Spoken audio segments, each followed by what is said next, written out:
Now,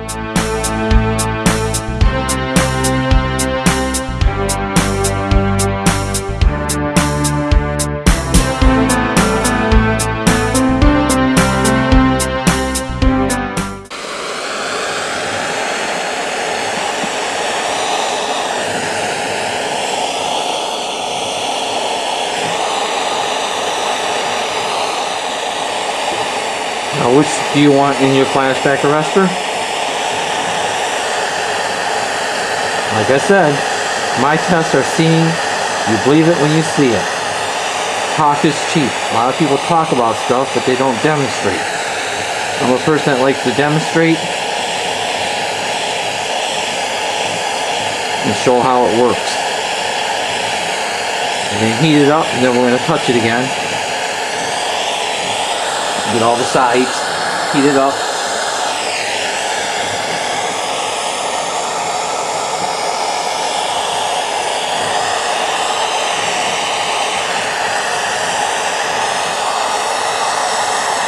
As you can see, it's just melting away there. So if you got hydrogen going through your flashback arrestor and you got a flame, you can see it's going to wick across. You don't want it to wick across like a torch.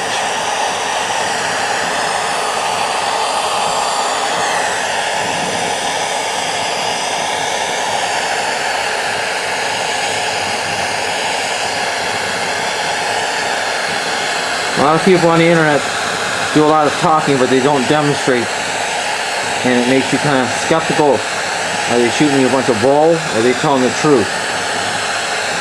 I'm a person that likes to demonstrate.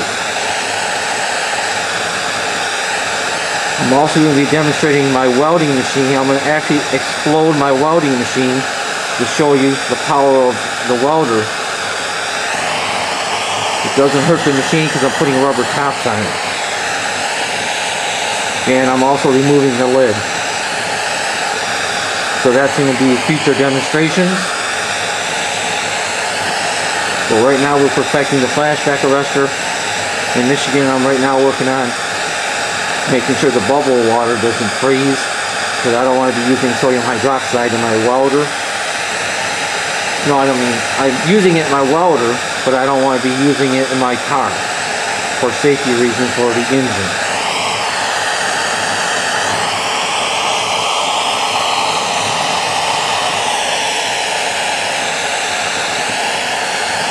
You can see that big can of bronze wool is turning out to be not much left, as you can see, heating it up. And this is just a small little wad of stainless steel wool, 316. You don't see it melting down to the pan, do you?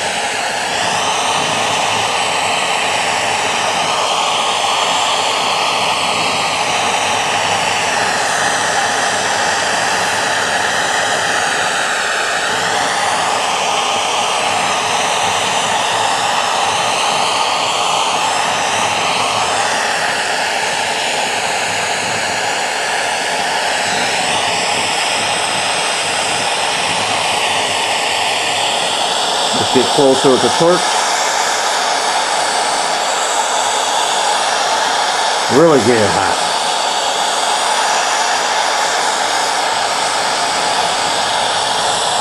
I tried welding with my hydrogen welder. You can't weld with the hydrogen welder stainless steel.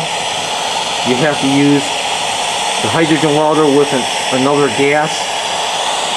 I don't know the technical reasons behind it, but someone explained to me at Harbor Freight, if it's exposed to atmosphere while you're welding, it will not weld. Stainless steel.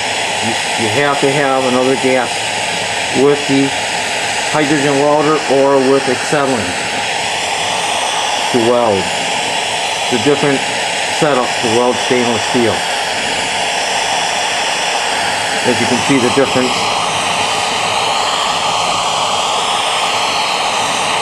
between the bronze wool and the stainless steel.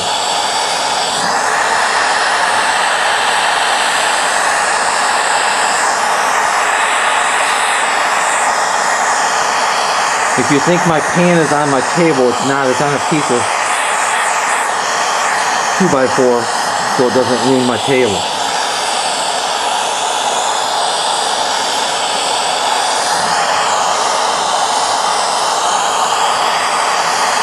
I think this demonstration does explain clearly bronze wool is not a good material.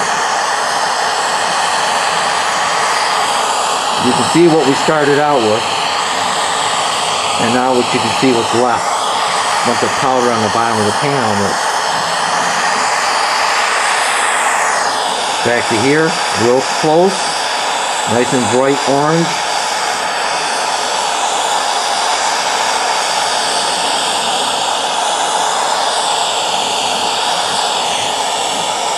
No small smoke from the 2x4 yet.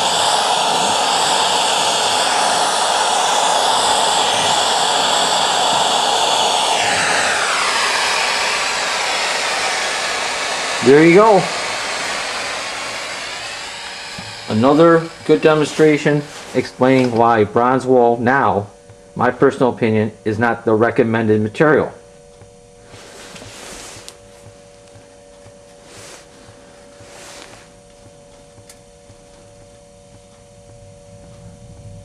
After many minutes of heating up, you still have some strength.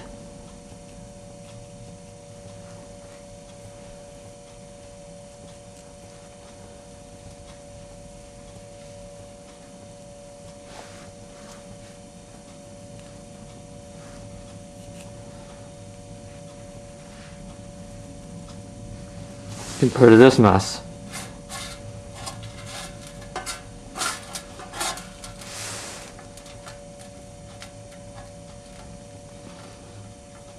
There you go. Stainless steel wool, small little wad, still has its strength after all that intense heat for many minutes.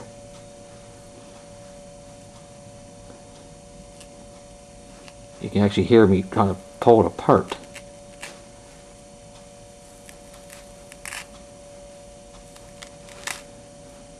I mean, ripping it apart, you can hear it. It's got some strength. I don't want to cut my fingers on this stuff.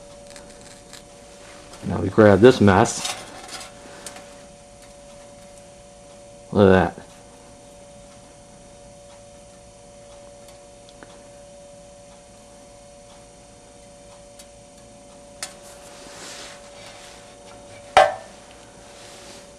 Yeah, we got a little burnt 2x4 underneath there. It's better than the table.